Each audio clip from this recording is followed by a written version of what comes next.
13:02 en la República ante el Paraguay, 22 grados la temperatura. Es un gusto, un placer. Bienvenidos y bienvenidas a nuestra primera edición en esta jornada.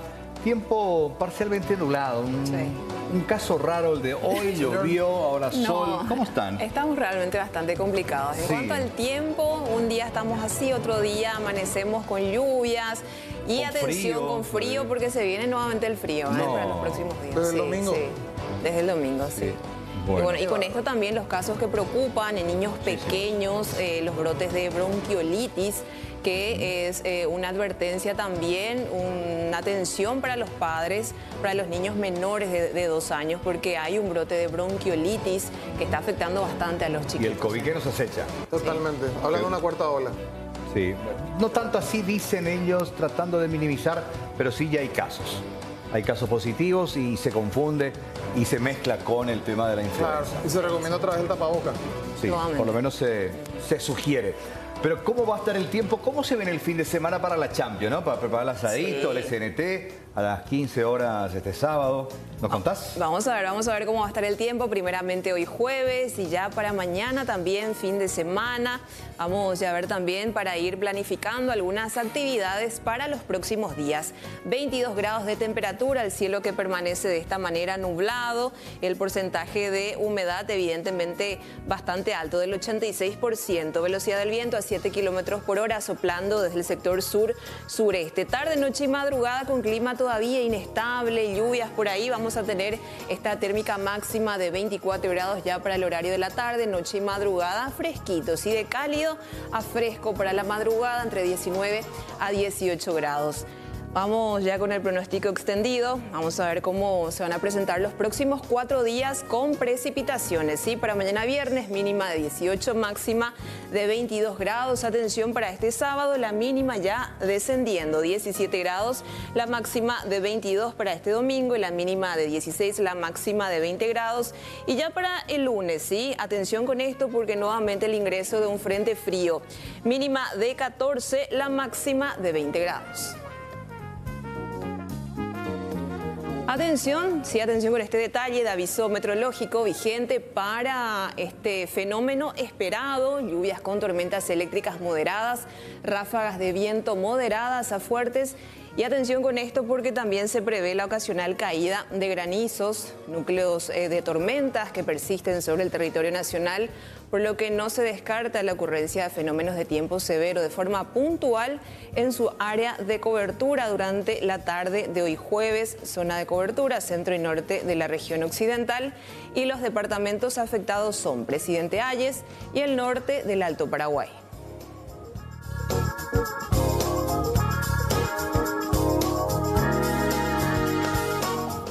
Cotización de monedas extranjeras, el dólar a la compra 6.830 guaraníes, a la venta 6.900 guaraníes, el euro a la compra 7.400 guaraníes, a la venta 7.950, el peso argentino a la compra 30 guaraníes, a la venta 40 guaraníes y el real brasileño a la compra 1.310 guaraníes y a la venta 1.380 guaraníes.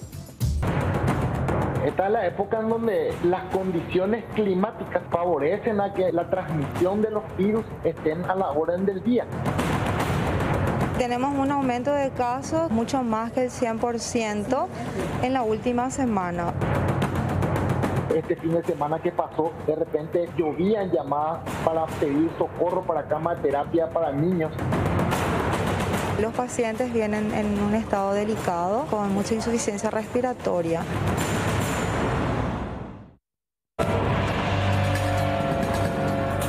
Para estas situaciones de amenaza de bomba o tiroteo no existe un protocolo, pero sí hay una resolución ministerial. Cuando sucede casos de esta índole y donde esta resolución un poco habla, necesariamente hay que contactar inmediatamente con la Policía Nacional. El MEC ha abierto una carpeta administrativa a lo ocurrido.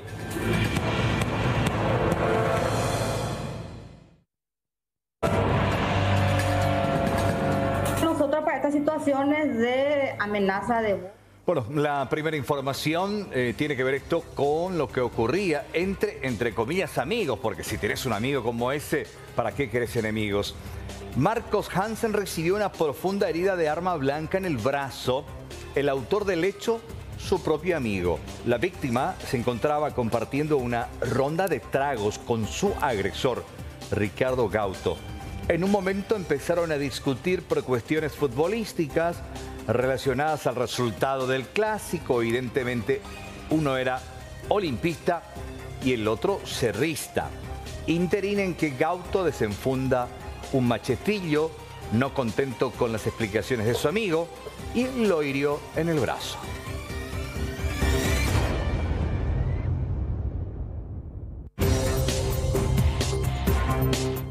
Y hablamos nuevamente de otro accidente porque un vehículo terminó volcado sobre la avenida Aviadores del Chaco.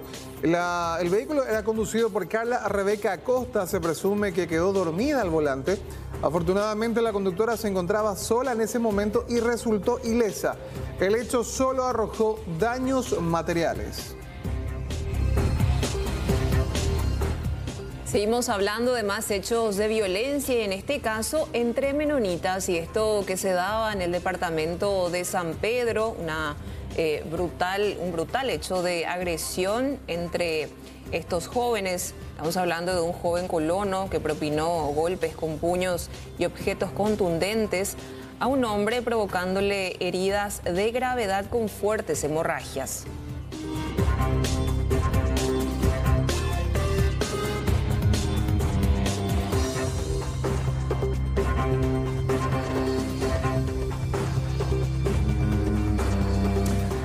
Vamos con esta información, pues tiene que ver con un solitario ladrón donde en este populoso barrio Pinosá de Asunción, este solitario ladrón que recorría por la zona se llevó la motocicleta de un hombre que dejó allí un rato estacionada la moto. El biciclo se encontraba frente a su negocio.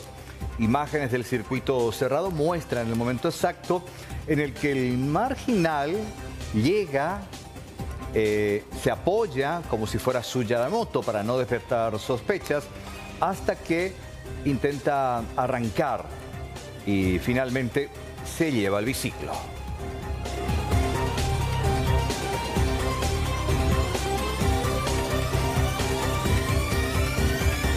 Y te contamos que prosiguen las investigaciones en torno al crimen del intendente José Carlos Acevedo. Los encargados de la diligencia indicaron que permanecerán en el Amambay hasta tanto se logre esclarecer el crimen. Ayer miércoles se realizó una movilización exigiendo justicia y en repudio a la violencia y el auge del crimen organizado.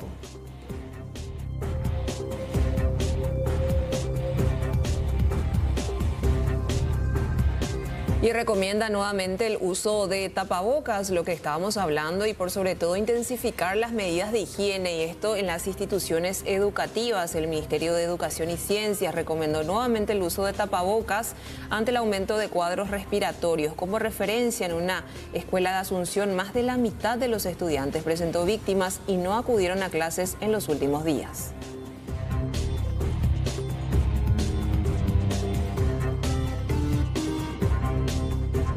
Vamos hasta el Alto Paraná porque un puente bastante peligroso que une precisamente las calles vecinales del barrio San Roque de Ciudad del Este apeligra a la población debido a que se encuentra en muy mal estado. Yo creo que las imágenes son más que elocuentes al respecto. Prácticamente a punto de venirse abajo, de derrumbarse. Literalmente allí un vehículo no cruza. Vecinos manifiestan que ya son más de 4 meses que llevan haciendo el reclamo para la reparación, pero que no tienen respuestas. Un joven ya sufrió lesiones por las fatales condiciones, cayó a la zanja, se generó justamente allí, en esa parte de la zanja, se generó este hueco, cayó allí y le ocasionó una tremenda herida. En el ámbito judicial, el Ministerio Público solicitó la condena máxima de 30 años más 10 años como medida de seguridad para Matías Bilbao. El joven de 24 años acusado de asesinar a Olga Feliciangeli en febrero del año pasado en su vivienda.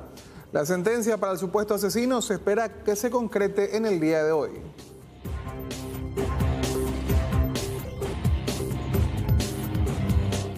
El fiscal Luis Trinidad presentó imputación contra estos dos automovilistas que protagonizaron un múltiple choque durante una supuesta carrera clandestina en Ciudad del Este. Ellos son Matías Ariel Centurión González y Josías Samuel Coronel del Valle, ambos de 20 años, quienes afrontan cargos por los hechos punibles de intervenciones peligrosas en el tránsito terrestre y exposición a peligro en el tránsito terrestre.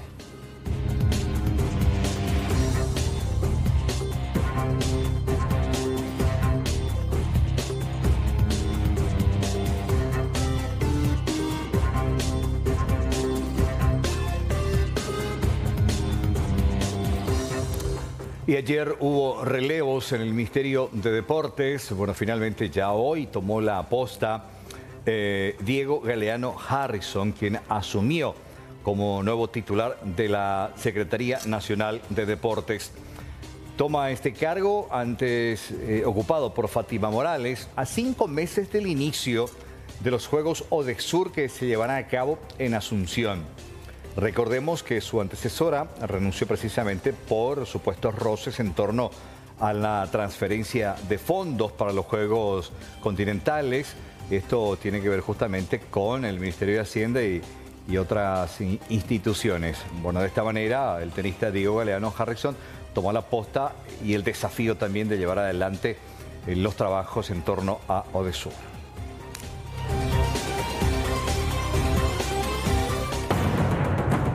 Esta es la época en donde las condiciones climáticas favorecen a que la transmisión de los virus estén a la orden del día. Tenemos un aumento de casos mucho más que el 100% en la última semana.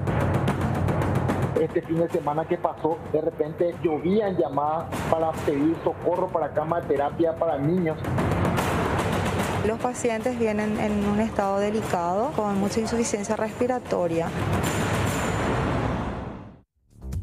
Te lo contábamos recién nada más. Ayer en Pedro Juan Caballero se realizó una manifestación exigiendo paz y justicia por el asesinato del intendente José Carlos Acevedo. Horas antes, el presidente de la República asistió a un acto oficial en el departamento de Concepción, donde lanzó fuertes cuestionamientos hacia los grupos criminales y a los políticos que los respaldan. Porque el crimen organizado paga a políticos, a parlamentarios, a fiscalía, a poder judicial y a las diferentes autoridades. Un duro mensaje en contra del crimen organizado que permea todas las instituciones y otros estamentos de la sociedad, brindó en su mensaje el presidente de la República en la localidad de Loreto, departamento de Concepción, donde el jefe de Estado tuvo una jornada de gobierno y habilitación de obras. Resaltó que durante su gestión se ha logrado la expulsión de decenas de jefes mafiosos y millonarios golpes a las finanzas de las organizaciones criminales y que los últimos asesinatos del fiscal Pecci y del intendente Acevedo son reacciones de los grupos criminales que acostumbran sobornar a diversas autoridades públicas de nuestro país. Porque el crimen organizado paga a políticos, hablo de mi clase primero, a políticos paga, a parlamentarios paga, a fiscalía, a poder judicial y a las diferentes autoridades. Entonces, hay una paz y un silencio cómplice cuando no hay una decisión real de combatir al crimen organizado. Ese es un camino, el silencio cómplice. Y que esté permeado en todos lados como está permeado acá. ¿O por qué anteriormente no hubieron esos resultados que tenemos hoy? ¿Por qué antes nadie caía? Ahora, de que van a haber víctimas y que van a haber días de luto en la lucha contra el crimen organizado, van a haber. Como vivimos constantemente, como el asesinato cobarde del exintendente Pedro Juan Caballero. Vos sabés mi gran amistad con Robert Acevedo, que en paz descanse también, que le llevó el COVID. Y nos duele como sociedad. Pero la lucha contra el crimen organizado tiene que ser también un compromiso de todos. Y ojalá que todos, jueces, fiscales, Congreso, todos, entendamos que en el Paraguay va a haber seguridad el día que sean menos los que viven, lucran del crimen organizado y de los hechos ilícitos, que destruyen la moral de quienes tienen que luchar contra esos flagelos. Respecto al avance de la investigación del atentado en contra del intendente de Pedro Juan Caballero, tanto el fiscal coordinador como el comandante de la Policía Nacional refirieron ciertos avances en la pesquisa, aunque se excusaron en brindar detalles concretos. Mucha información que nos estamos reservando ahora. Y ese intercambio de información producida de la Policía Nacional, y bueno, estamos trabajando en eso. Se está trabajando sobre principalmente elementos técnicos. ¿Se tendría indicios de dónde partiría el crimen? Y son detalles que no podemos estar dando por una cuestión para no frustrar la investigación propiamente dicha. Entendemos también la postura de la familia. La situación no es fácil, lo que ha acontecido es muy grave. Fíjense, perder un hermano en estas condiciones, pero ahora cada uno nos toma la misma situación.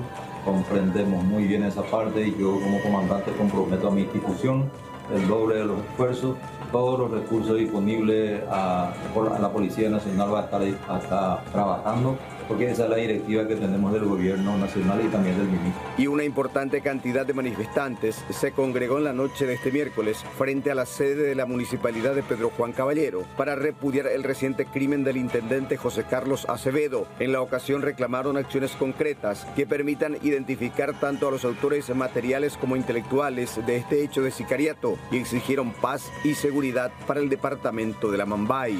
Van tiñendo de sangre a toda una región de nuestro país. Como ya lo han dicho, Pedro Juan Caballero es parte de la República del Paraguay. En la persona de la señora Tota, ¿cuántas personas ya han sido destruidas a través de estos intereses creados? ¿Y cuál es la propuesta que debemos de llevar adelante? Porque el haber cegado la vida de José Carlos Acevedo debe ser un inicio, un despertar de la ciudadanía. A poco más de una semana del atentado contra José Carlos Acevedo, lo único que se sabe es la existencia de órdenes de detención contra 4 presuntos pistoleros que ejecutaron el crimen. Las identidades no han trascendido ni a qué facción criminal responden. Tampoco avanzó la búsqueda de una de las armas utilizadas en el mortal ataque.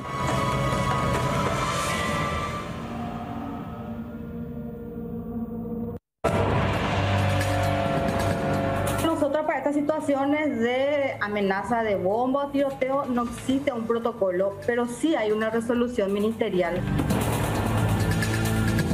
Cuando sucede casos de esta índole y donde esta resolución un poco habla, necesariamente hay que contactar inmediatamente con la Policía Nacional. El MEC ha abierto una carpeta administrativa a lo ocurrido.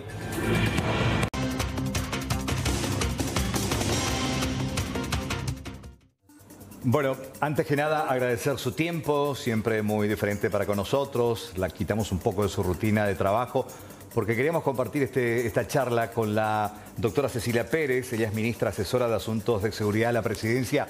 Doctora, ¿cómo estás? Buenas tardes, bienvenida. Buenas tardes, Carlos, Juan Carlos, Angie y a toda la teleaudiencia.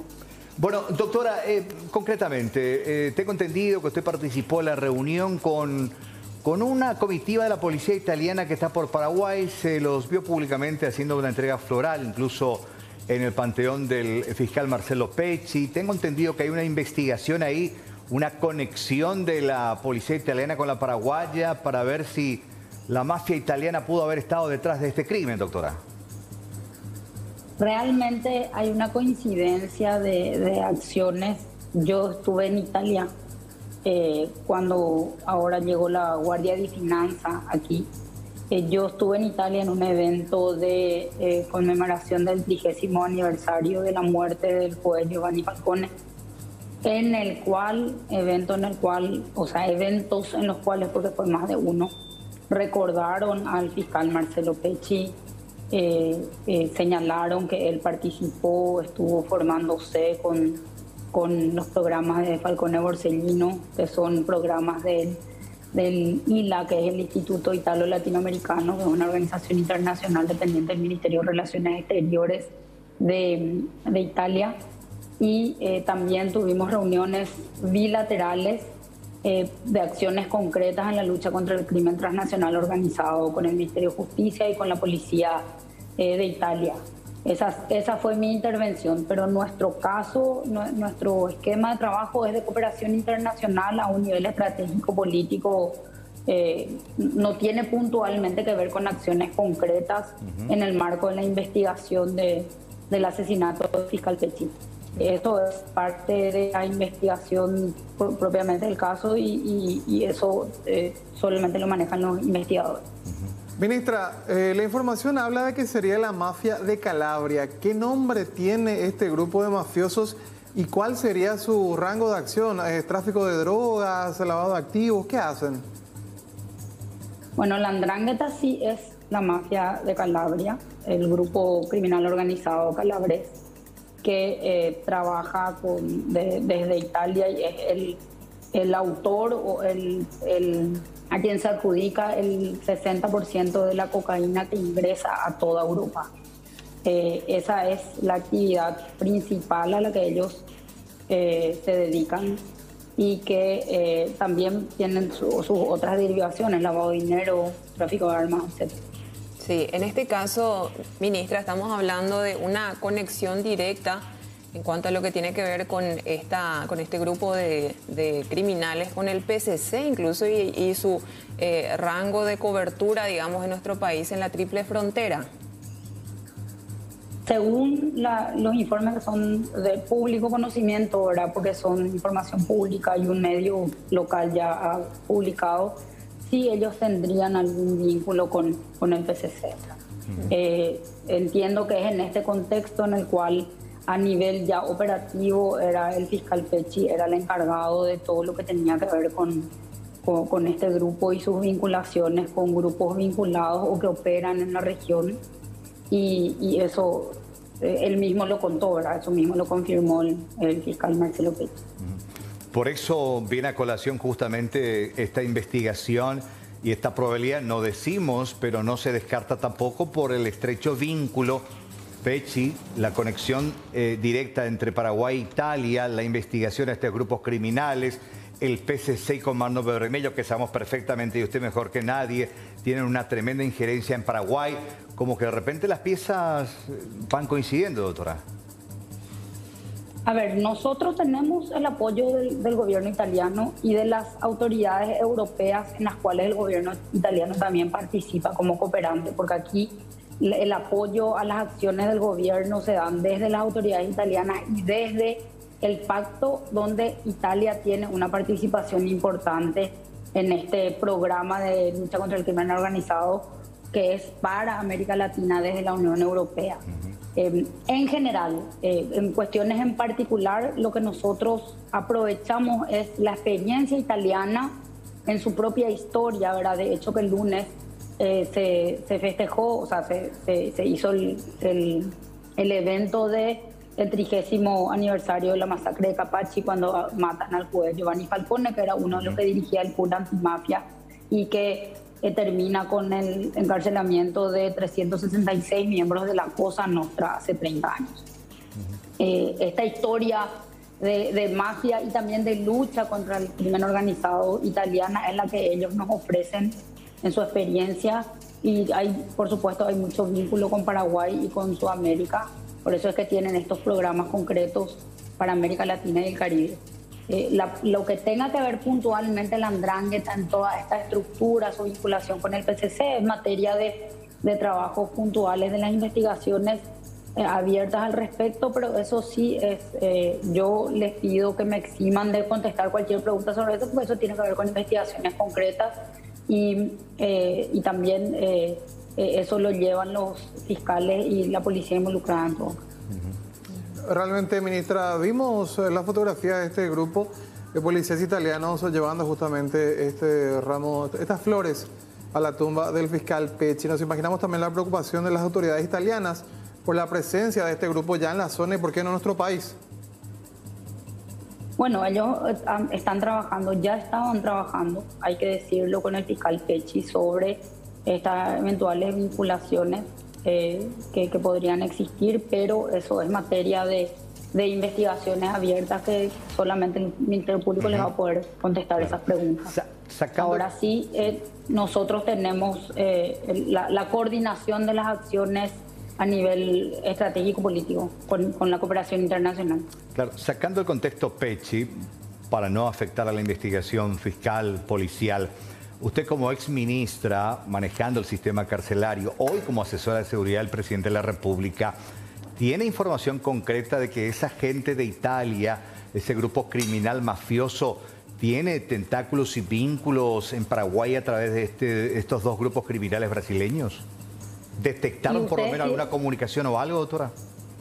Nosotros tenemos la información del Ministerio del Interior, el informe que presenta el Ministerio del Interior al Congreso italiano hace unos años ya de cómo estarían vinculándose unos con otros. Ahora, tanto estos dos grupos como este grupo italiano. Ahora, puntualmente lo que nosotros estamos haciendo es cerrar las cooperaciones ya con los últimos acontecimientos, con el ofrecimiento del gobierno italiano de toda la estructura que necesitemos, también los organismos de la Unión Europea, en el entendimiento de que estos últimos hechos, principalmente la muerte del fiscal Marcelo Pecci, es una represalia o un contraataque, como le llamaron ellos, a las acciones que se han venido tomando. Ustedes saben que el gobierno tuvo varios operativos importantes, entre ellos el operativo Ultranza, que tuvo la cooperación de la DEA y de Europol.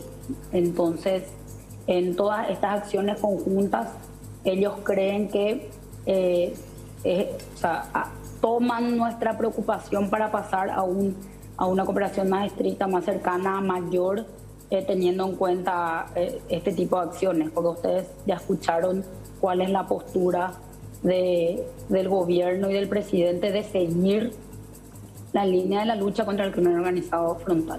Sí, totalmente. Y no solamente la preocupación por parte de nuestro país, ministra, sino que a nivel regional, lo que cabe citar evidentemente países como Brasil y Argentina, que evidentemente están en la mira ya investigando estas conexiones directas, ¿no? Que evidentemente podrían generar otras situaciones de mayor peligro. De hecho, que yo no quisiera usar la palabra peligro en el sentido literal. Ya estamos viviendo una situación compleja por lo que pasó con el fiscal y la cooperación internacional es determinante para afrontar a estos grupos, porque no operan solamente a nivel local, ¿verdad? Ellos trascienden las fronteras y nosotros tenemos que trabajar entre estados de la misma manera para refutarlos, atacarlos o contraatacarlos.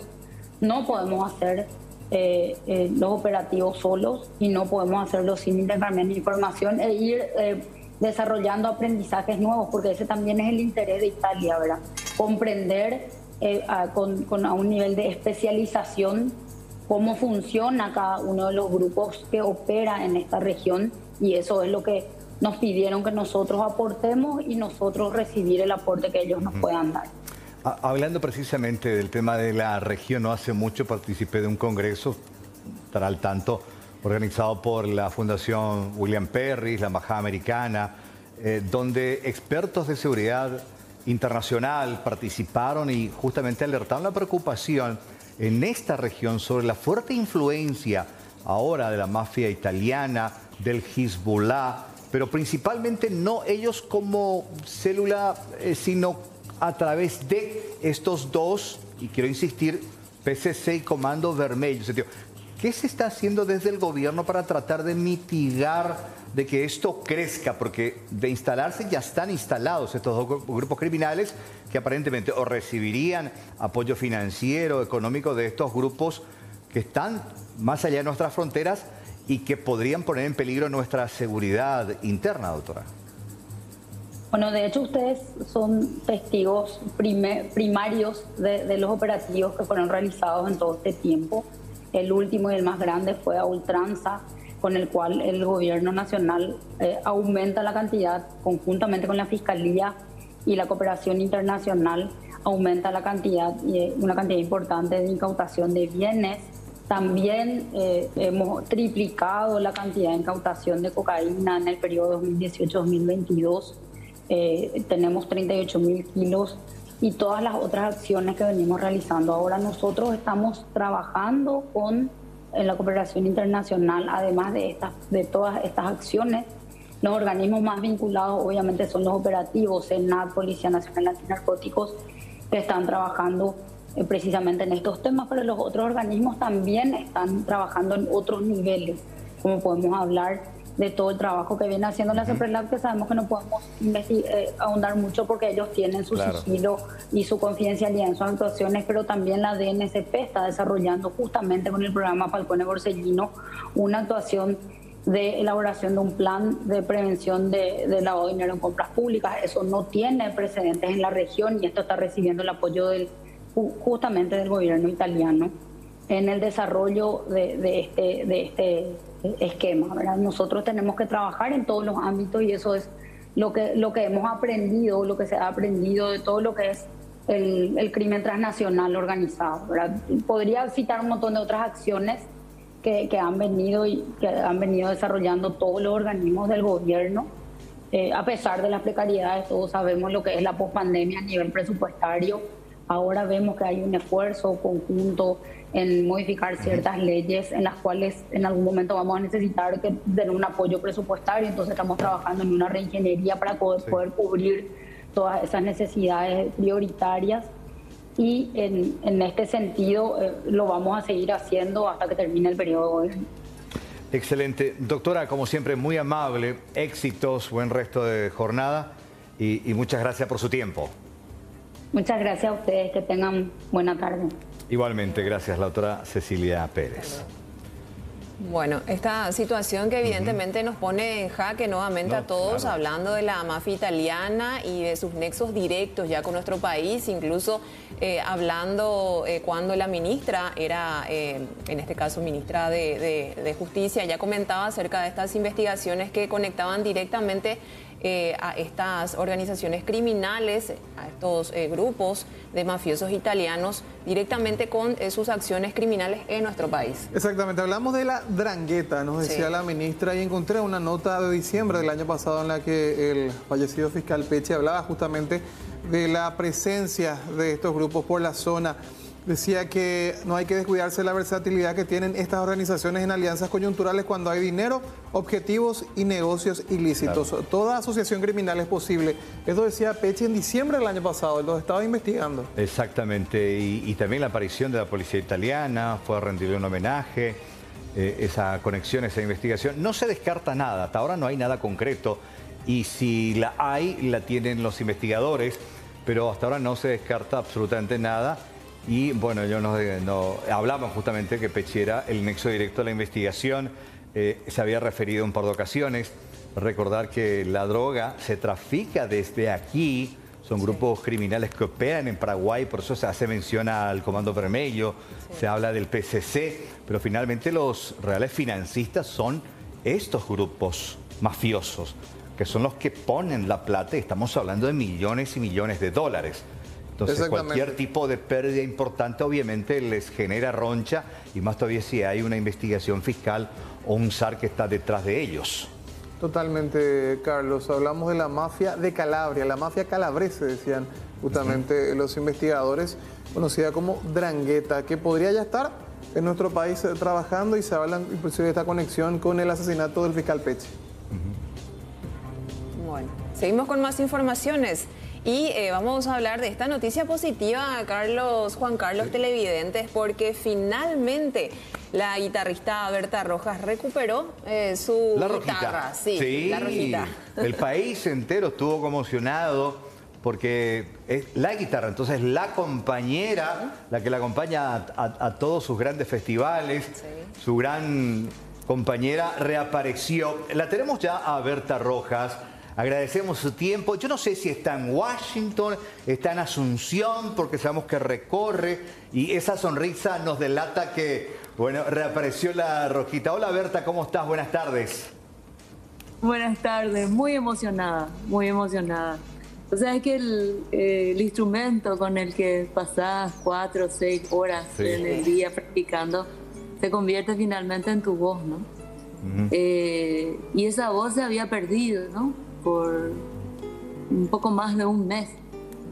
Y en este momento el poder saber que está cerca, que está en manos de la gente del Cleveland Classical Guitar Society, saber que muy pronto, Dios mediante, va a estar de nuevo conmigo, me hace sentir como que recuperé mi voz, como que voy a estar completa de nuevo.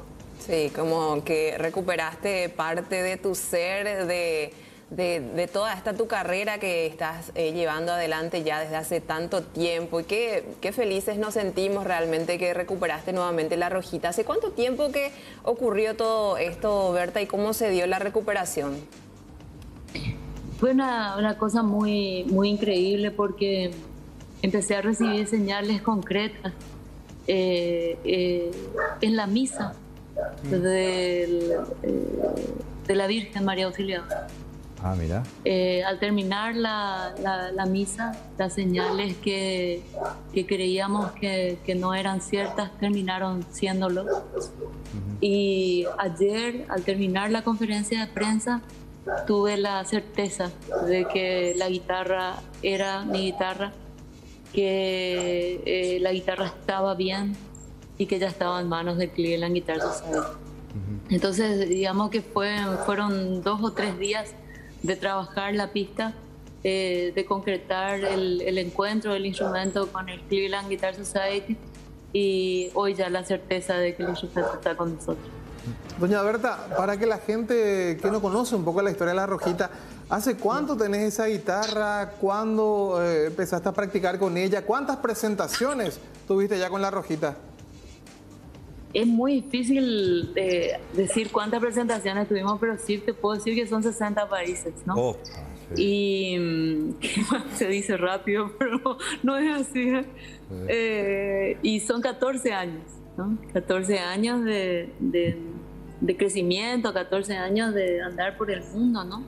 Y 14 años sobre todo de construir sueños que me envuelven no solamente a mí, sino también el sueño de tanta gente y tantos jóvenes que hemos tenido la suerte de conocer y de alguna manera también motivar a través del trabajo que hemos desarrollado con la Rojita. Y me refiero, por ejemplo, al ensamble Puroruda, los jóvenes de Porecá, las giras de colegio que hicimos, ¿verdad?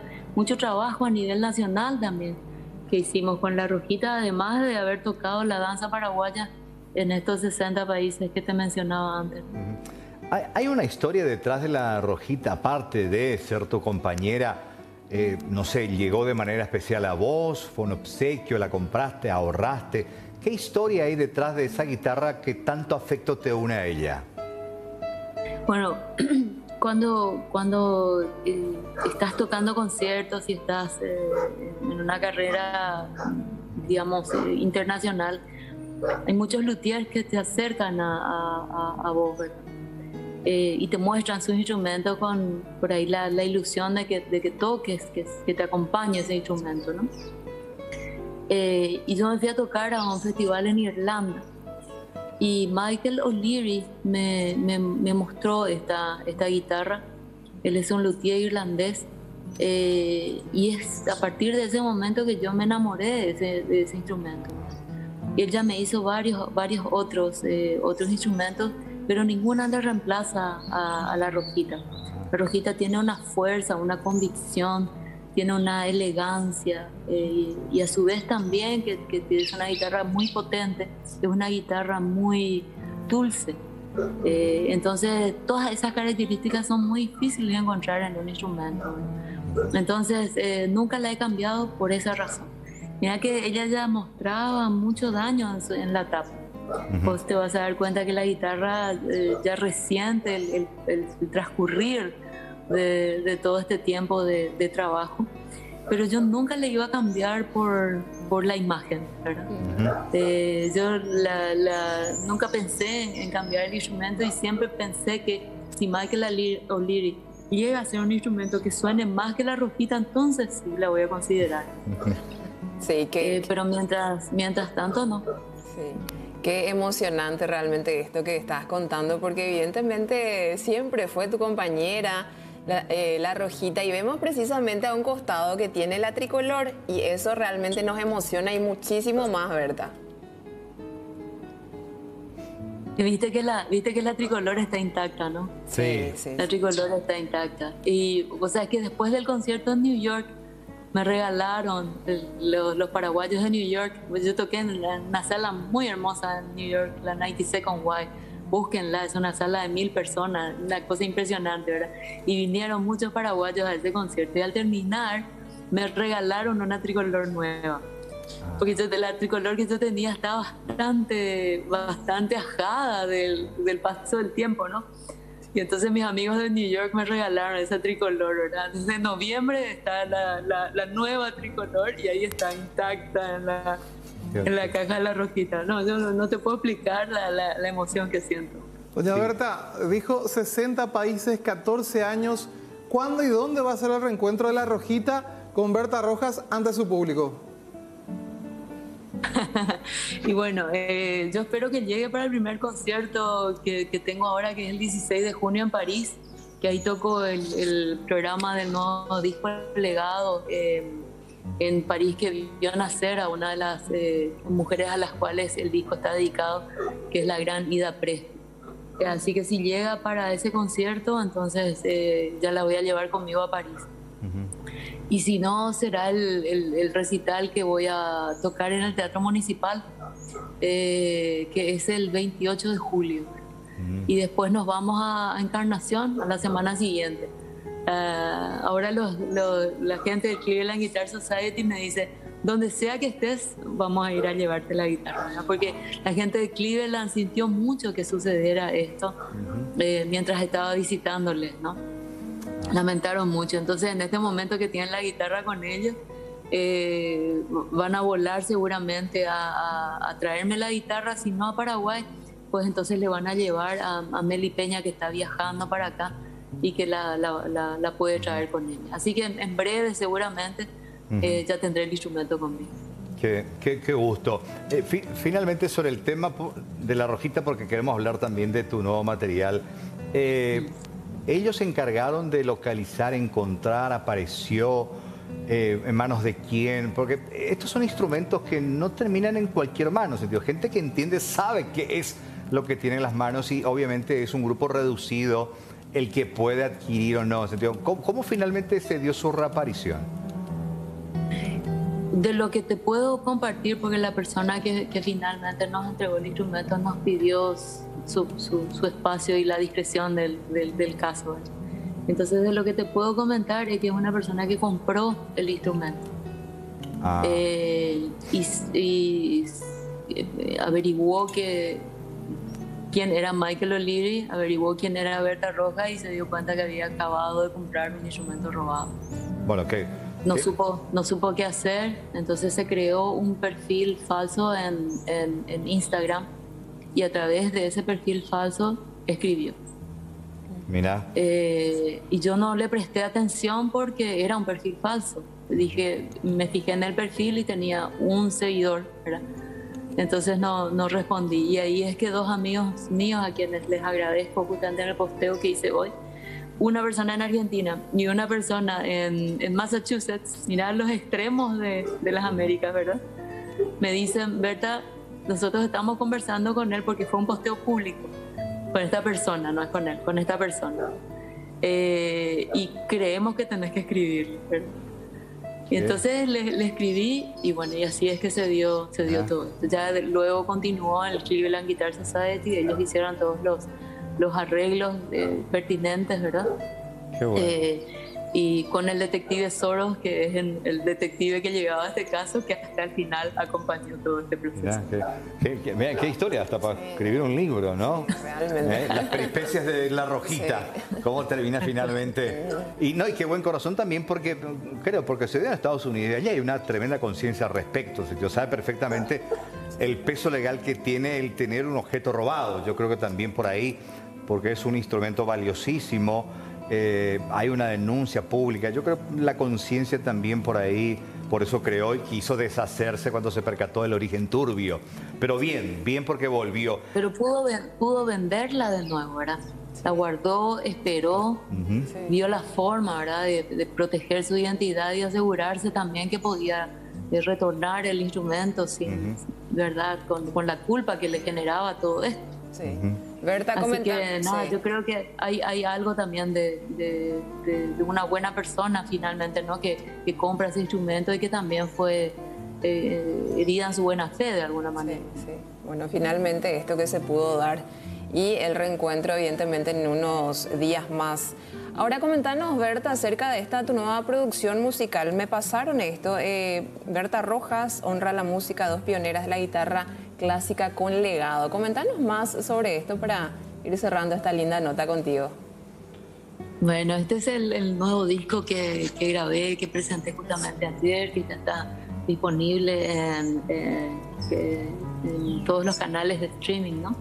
Y es un disco dedicado a 2 pioneras de la guitarra clásica, en tiempos en que la mujer no era bien visto que una mujer con una guitarra viajara por el mundo. Estamos hablando de comienzos de 1900, ¿no? Entonces, a pesar de eso, de esas previsiones, digamos, que en ese tiempo tenía la mujer para seguir su sueño, ellas lo hicieron, ¿no? Y así es que una María Luisa Nido compuso para guitarra, tocó conciertos en el mundo, inspiró compositores a que escribieran para ellas.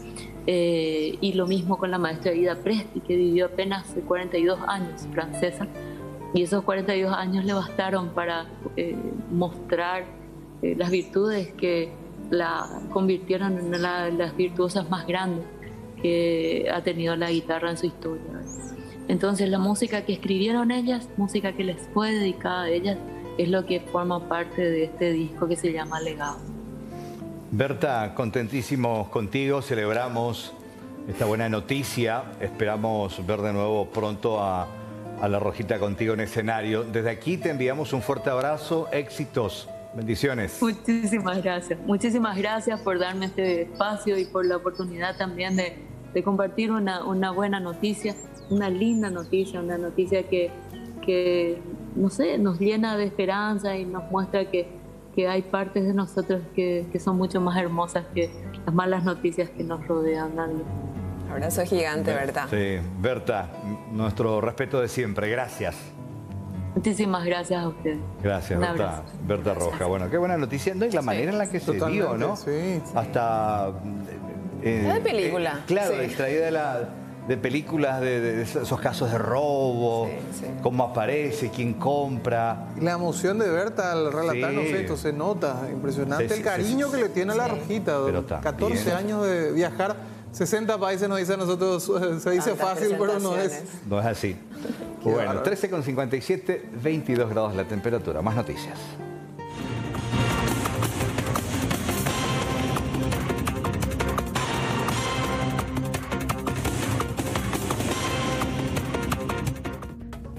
Vamos hasta tribunales. Alexis Aveiro, adelante.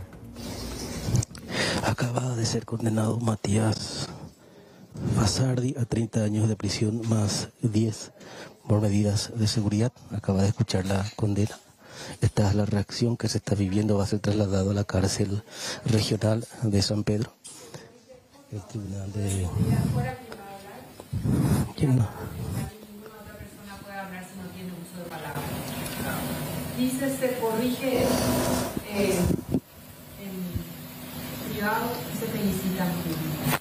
Yo no voy a felicitar porque no corresponde, pero quiero agradecer a mis compañeros que si bien es nuestra obligación, me han prestado sus horas de juicio para lograr terminar el juicio, y a mis funcionarios, la persona de la doctora Carlos Celeste Fernández Cáceres, y otra funcionaria, Gloria Dielma Salaz, también Rosana Torres Caballero, y los que quedan a trastiendas en la otra secretaría, para que siga funcionando la justicia en el Tribunal de Sentencia 22 mientras nosotros estamos acá, y por haberse quedado en horas que no le corresponden de su trabajo a hacer este trabajo. Este juicio ha culminado, que tengan buenas tardes, ha sido todo por el día de la fecha. Muchas gracias. Matías, 30 años. ¿Qué opinas de la sentencia? ¿Le decía algo de la sentencia? Vamos a acercarnos a la penitencia, a la cárcel. Mina.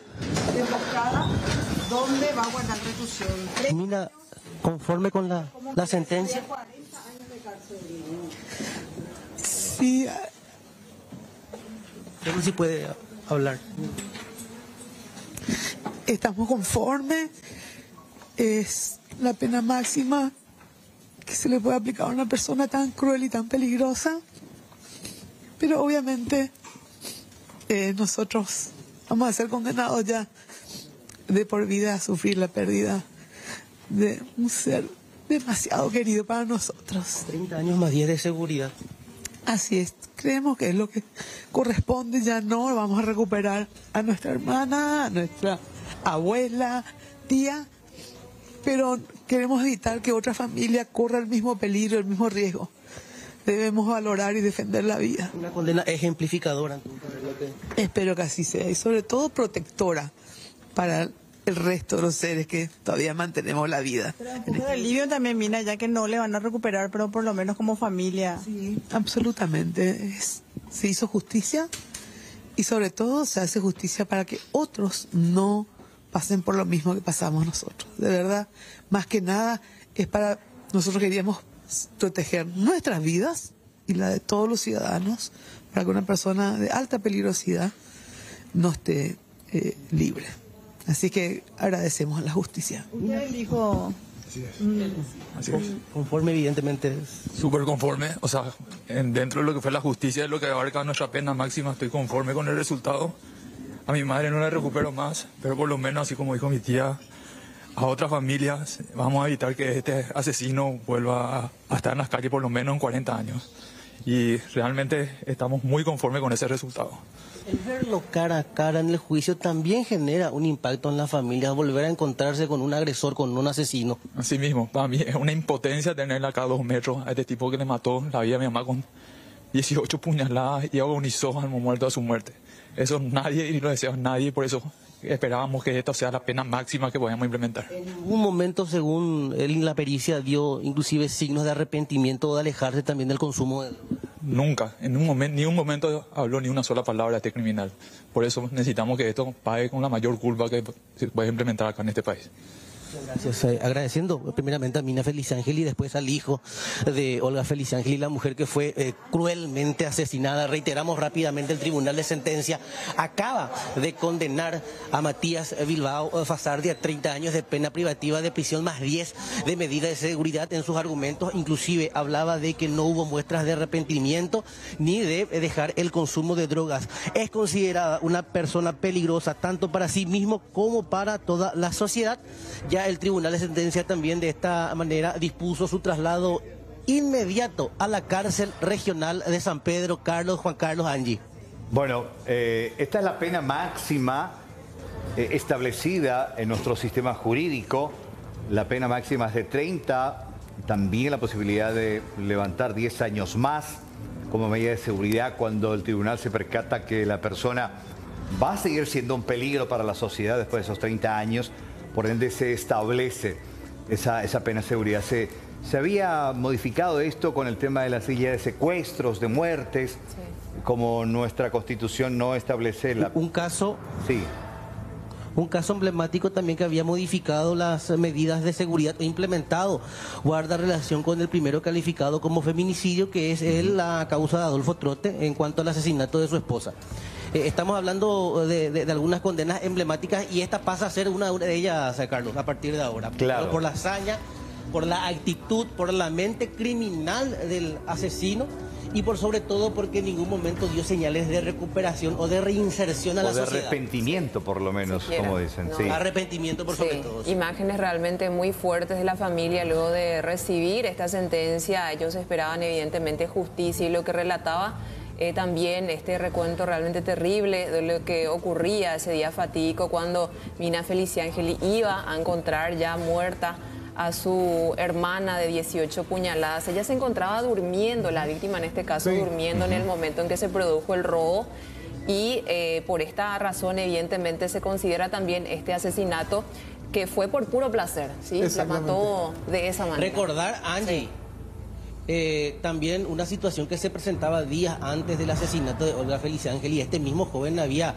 dejado muy mal herido a un guardia de seguridad, inclusive durante el primer allanamiento, cuando se producía la detención del mismo, encontraron tanto evidencias que lo incriminaban directamente a la muerte de la mujer, como también al caso del guardia que fue vilmente herido días antes del crimen. Exactamente. Entre los alegatos finales de la fiscala Claudia Aguilera, justamente resaltaban el hecho de la alevosía con la que él actuó. 17 puñaladas le propinó a la señora Olga Jesús Felicia Ángel, siendo que ella estaba acostada, estaba indefensa, y solamente se llevó la tablet y un aparato celular. Vamos a escuchar lo que dice, creo que es el abogado de la familia, ¿no? Sí, el abogado de la familia. Agonía lenta, una muerte sufrida. Se lo ubicó a él en el momento exacto, preciso, segundos antes del ingreso a la propiedad. Se lo ve sin nada en las manos y 34 minutos después esa misma cámara ya lo capta con la tablet que se encontró en el allanamiento, que se encontró flasheada un día después del asalto y se encontró ya con el nombre de la pareja sentimental de Matías Bilbao, quien había flasheado. ¿Cómo se califica este tipo de criminales en el ámbito de la ley? Él está condenado por homicidio doloso.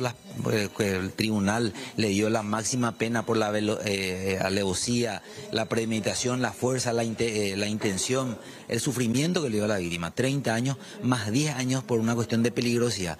Los médicos forenses del Poder Judicial determinaron, inclusive de su propia defensa, determinaron que esta persona es sumamente peligrosa, esta persona no va a cambiar nunca, esta persona una vez que salga de la penitenciaría va a volver a asesinar. Él no, criminal. Él no respeta la vida, no respeta, es así, no respeta la vida, él no le da valor, él le da valor cero a la vida.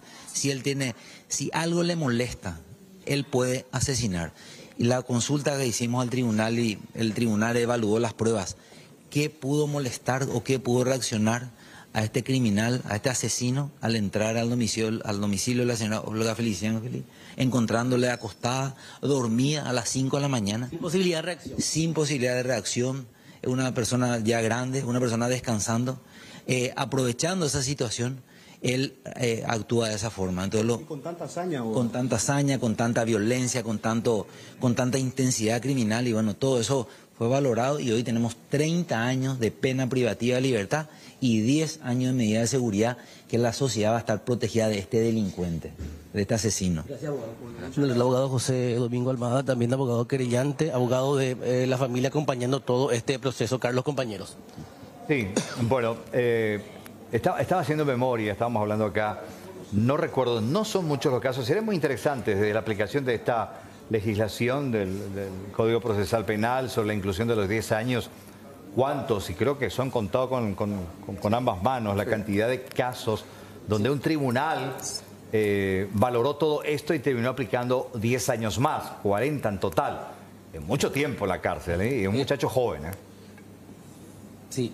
Explicábamos al inicio, caso Adolfo Trote y también algunos vinculados a secuestros con derivación de muerte. Sí, claro, tendríamos que ver en el archivo. Sería muy interesante plantear un poquitito cuáles son los casos extremos y del por qué un tribunal termina aplicando esa sentencia. Lo cierto concreto, él nunca habló, creo que ni en el juicio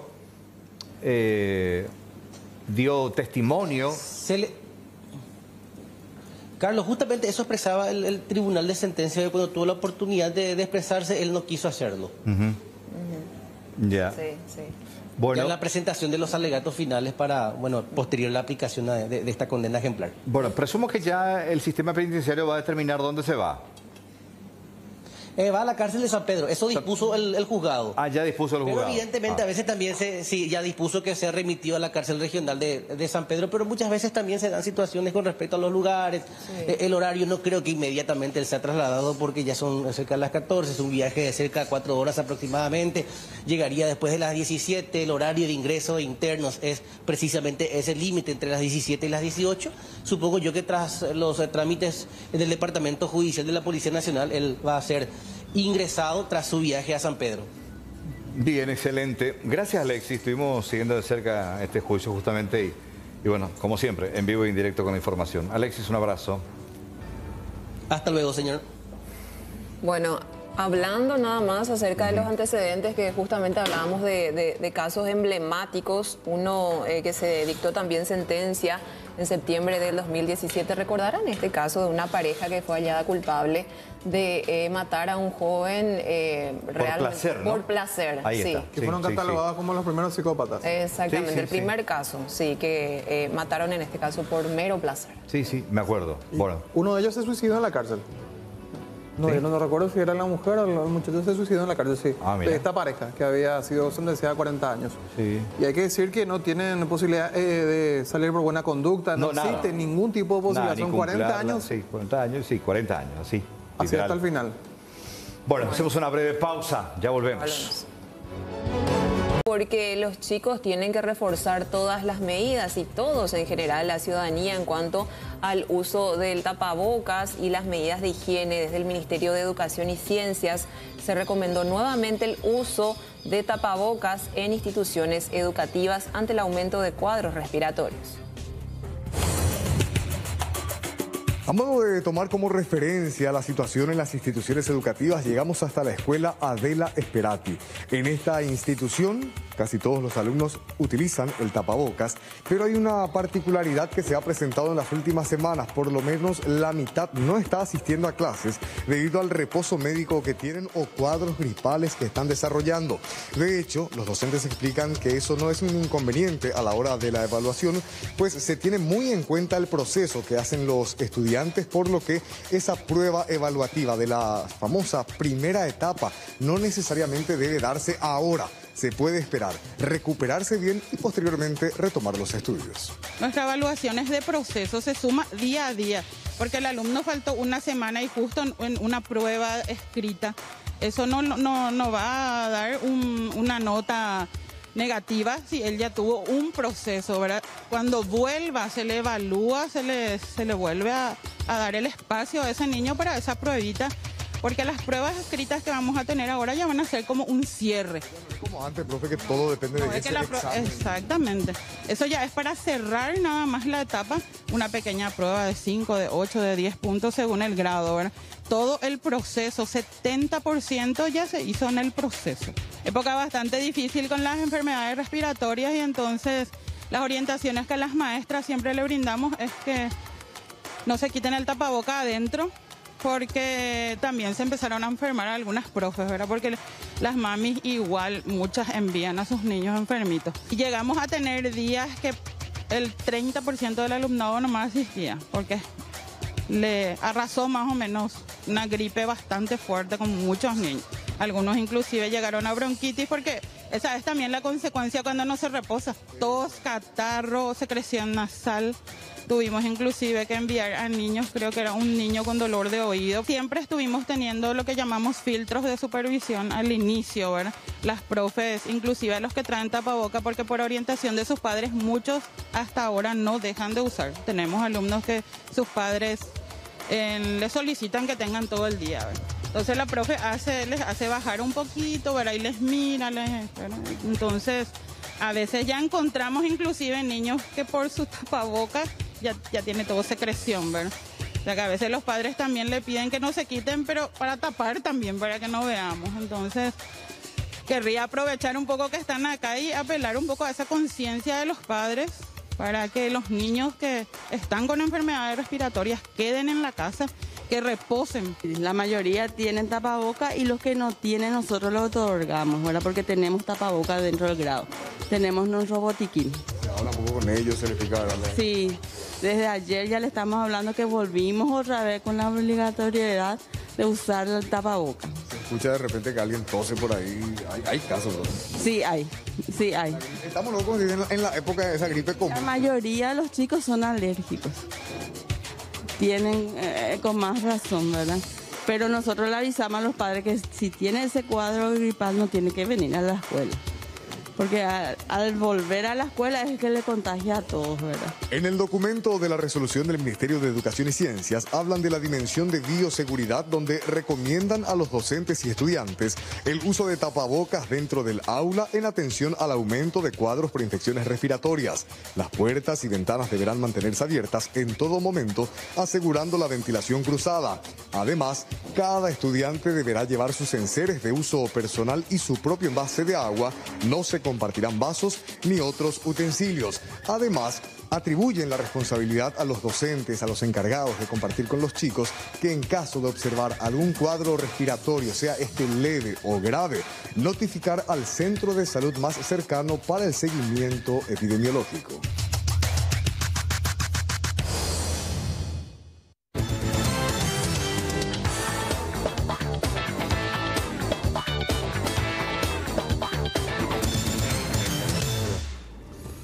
Te contamos que un colono menonita de San Pedro fue brutalmente agredido por otro joven de la comunidad. Ahora requiere de una costosa intervención de reconstrucción que difícilmente podrá ser solventada por sus familiares. Otro episodio de extrema violencia en contra de un menonita se registró en la colonia Manitoba del departamento de San Pedro. El joven colono de 25 años recibió un fuerte golpe en la cabeza que le ocasionó una grave hemorragia.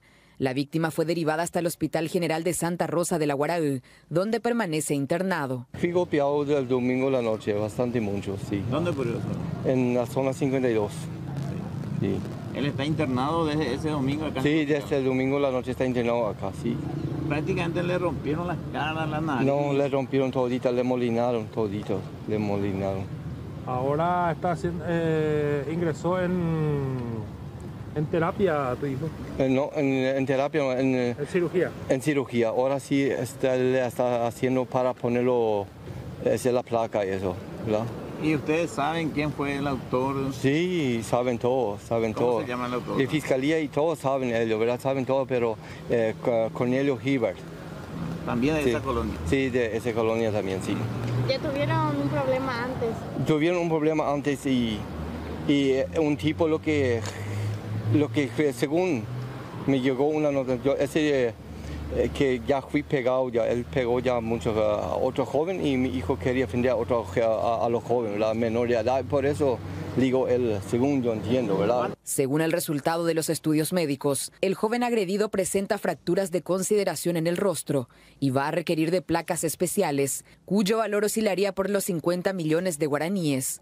Con respecto al supuesto agresor, se trataría de Cornelio Hiesbret, de 25 años, quien según familiares de la víctima ya venía amenazándolo. Sin embargo, el sindicato contaría con la protección de los administradores de la comunidad por su influencia, y ese sería el motivo por el cual no se han tomado medidas hasta el momento.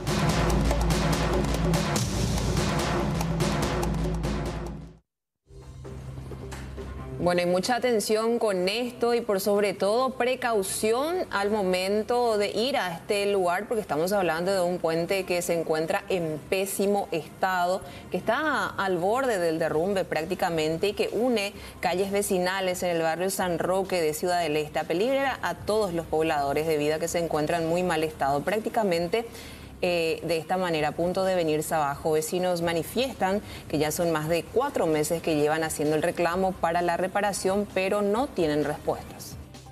Dicen que van a hacer de arreglar, pero hace 4 meses ya que se está haciendo, esperando toda cosa, pero por suerte, por una traciera, que no hubo ya que una gente de lamentar por una muerte, porque una gente que se cayó aquí en la cabeza se lo hizo hacerlo reparar a 18 puntos de una gente. ¿Metano subió a pegar vecinos a eso, a motoari? Sí, él está más o menos a la altura ya de Barrio Fátima, que iba a pasar a la madrugada, vino y se equivocó y se cayó nomás acá en este lugar. ¿Se estaba yendo a su trabajo? Sí, en su trabajo. ¿Ustedes ya hicieron varios pedidos a las autoridades? Y sí, y hacen más o menos ya vienen 6 gente que dice que van a hacer... Que ya se va a reparar. Se van a arreglar, sí. Y hasta ahora ya casi para 5 meses ya por ahí va a ser con eso que van a reparar todas las cosas, se les espera todas las cosas, pero hasta ahora no están haciendo ni un arreglo todavía, ni no mejora. Esta es la época en donde las condiciones climáticas favorecen a que la transmisión de los virus estén a la orden del día. Tenemos un aumento de casos mucho más que el 100% en la última semana. Este fin de semana que pasó, de repente llovían llamadas para pedir socorro para cama de terapia para niños. Los pacientes vienen en un estado delicado con mucha insuficiencia respiratoria.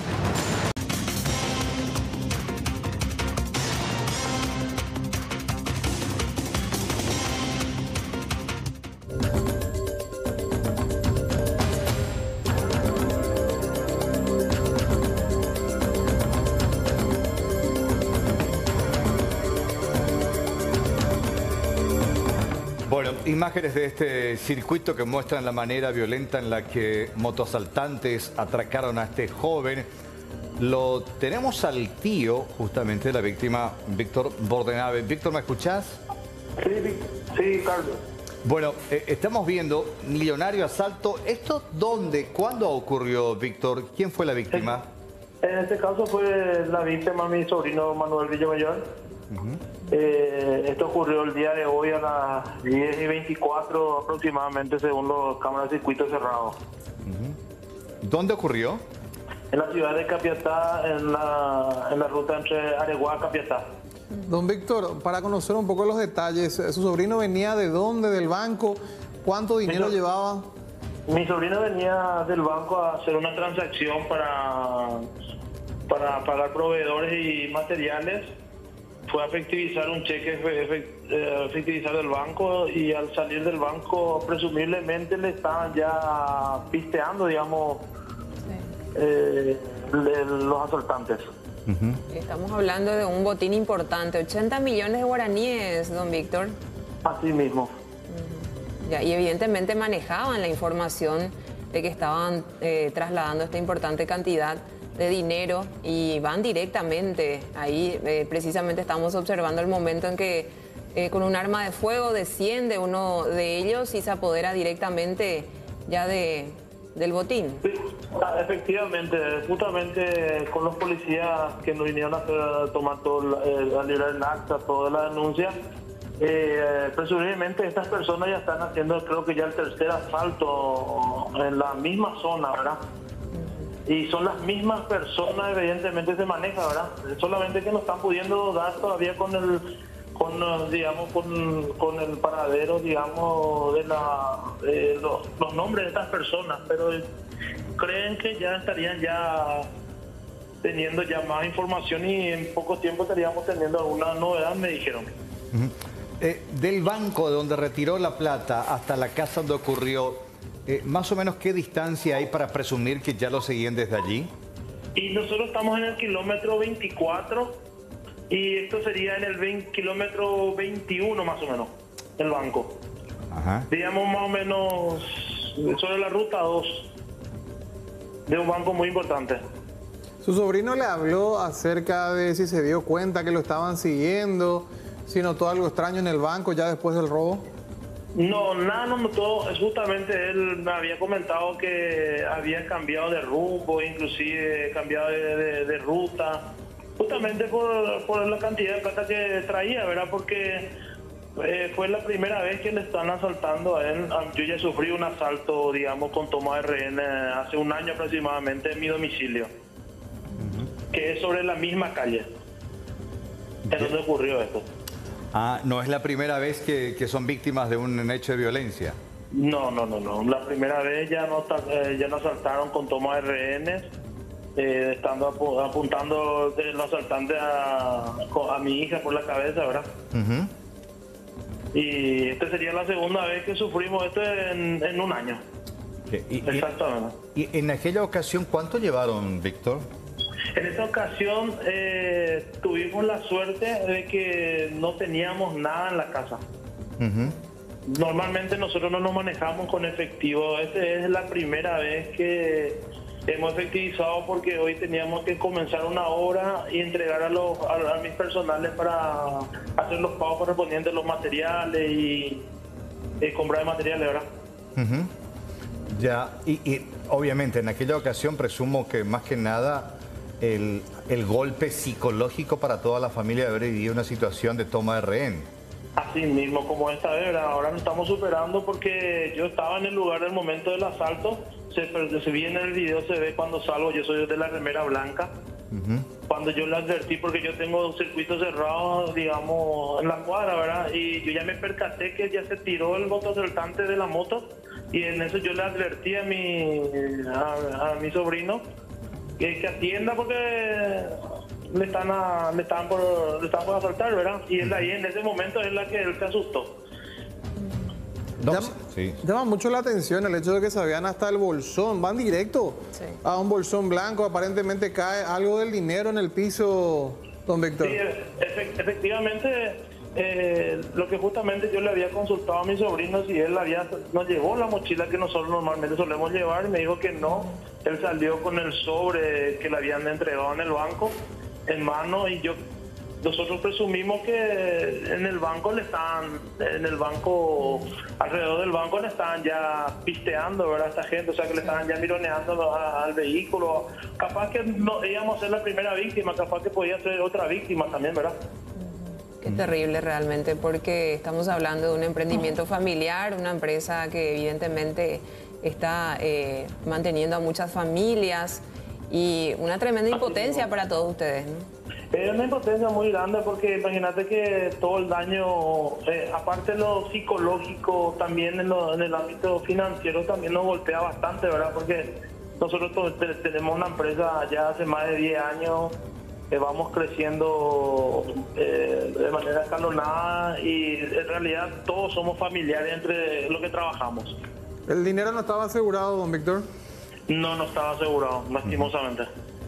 Bueno, qué lástima, ¿no? Aparte del momento que habrá pasado tu sobrino también, el impacto, el temor que genera esta situación difícil de recuperar. Y bueno, por fortuna no hubo una reacción que a veces uno tiene de manera inconsciente tratando de defender lo suyo. Entregó el dinero, se abrió totalmente, y bueno, tampoco hubo situaciones que uno podría estar lamentando Lo a que esta altura. justamente ya en todo esto estamos, por suerte no estamos lamentando ningún tipo de víctima, ¿verdad? Que es lo más importante, ¿verdad? Porque lo material se recupera. Totalmente. Víctor Bordenave, gracias por tu tiempo, muy amable. Gracias, señor Carlos. Muy amable. Gracias. Chau, Es el dueño del botín, del dinero, tío del muchacho que se ven imágenes, víctima de este sorpresivo y violento ataque, violento por el tema del arma, de la manera en la que aparecen, y son segundos donde uno no sabe si puede terminar herido de bala o no, porque tu vida literalmente está en manos de estos delincuentes.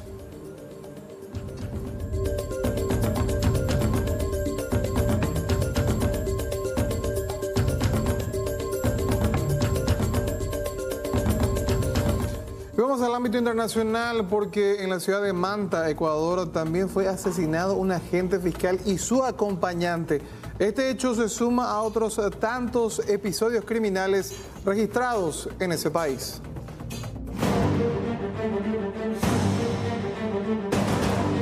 La fiscal Luz Marina Delgado junto a un abogado fueron asesinados a tiros en la vía que conecta el sector Altagracia, Ciudadela de El Égole, en Manta, Ecuador. Las víctimas se movilizaban en un automóvil rojo que terminó estrellado en una pared tras el impacto de balas en un ataque por parte de sicarios. Pudo conocer de que habría sido utilizado un vehículo Kia Sportage blanco, el que habría sido utilizado por los causantes de estas dos muertes violentas. La Policía Nacional no ha tenido conocimiento de que la fiscal tenía amenazas. Debería ser una arma 9 milímetros, posiblemente automática o semiautomática. Testigos escucharon una ráfaga de disparos que alertó al vecindario. Posteriormente llegaron policías y agentes de inteligencia, quienes desplegaron luego un operativo por aire y tierra. El asesinato del agente fiscal se produjo a escasas cuadras de su vivienda. La otra víctima, su acompañante, el abogado Jefferson Méndez. Lo que pasa es que hay mucha mafia ahorita, mucho contrabando de droga, todo. Entonces ya no hay seguridad en Manta. Compañeros de la fiscalía y abogados lamentaron este crimen por encargo y destacaron la carrera de la agente asesinada. Fue secretaria y después ascendió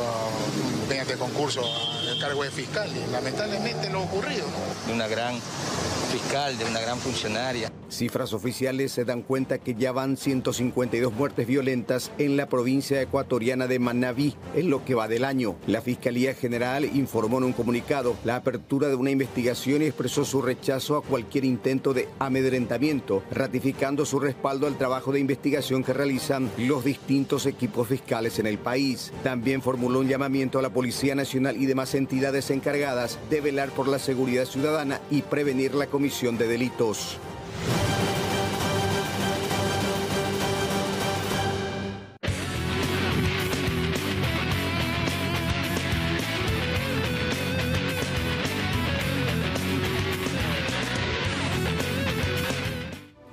¿Qué tal? Buenas tardes, el saludo para todos. Vamos a empezar en el bloque de deportes con un telefónico. Tenemos la posibilidad de tener contacto con el comisario Eber Molinas, jefe de la comisaría cuarta, porque en el clásico copero aparentemente hay imágenes que hablan de que hubo incidentes y vamos a consultar con él si esto tiene que ver con hechos que se dieron posterior al partido o en la previa o durante.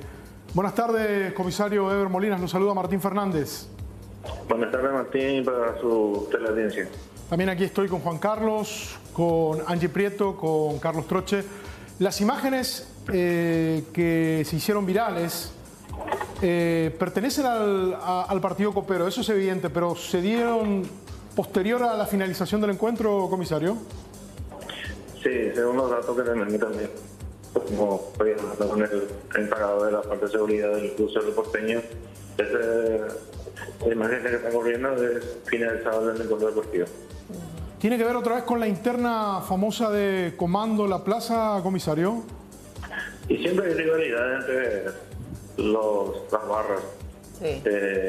Hasta el momento no estamos identificando, ¿verdad? Pero nuestro curso la semana vamos a estar analizando, ya que va a haber una pausa también en el evento deportivo, estar trabajando con gente de eventos deportivos para tratar de individualizar a estas personas que siempre están creando desorden antes, durante y posterior del evento deportivo. Gracias también a los encargados también internos de que todo el club se pueda solucionar lo más rápido posible. Comisario, ¿qué sector de la cancha y a qué hora más o menos ocurría esto? Esto ocurrió en la gradería norte. Sería al finalizado posterior a los 40 minutos, 35 minutos aproximadamente de finalizar el evento deportivo, cuando la gente ya casi en su totalidad de los otros sectores ya prácticamente ya vaciados, pero no se queda un grupo que también protagoniza este hecho de desorden. Sí, estamos viendo en imágenes precisamente, comisario, esta verdadera batalla campal que se generaba en ese momento. Evidentemente, estos videos que van a ayudar para individualizar a estas personas que actúan de esta manera con mucha violencia.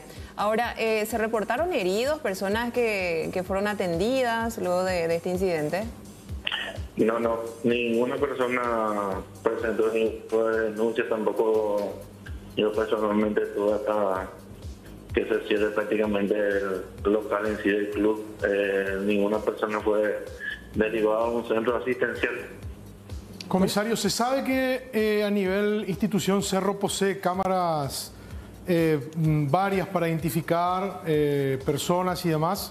¿Esto lo van a solicitar al club? ¿Le van a pedir grabaciones puntuales para de alguna manera determinar si están involucrados los líderes?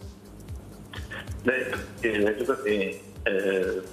El club, como también los encargados de la parte de seguridad, son los primeros interesados para identificar a esa persona y también tener la cabecilla de los grandes de cada barra, ¿verdad?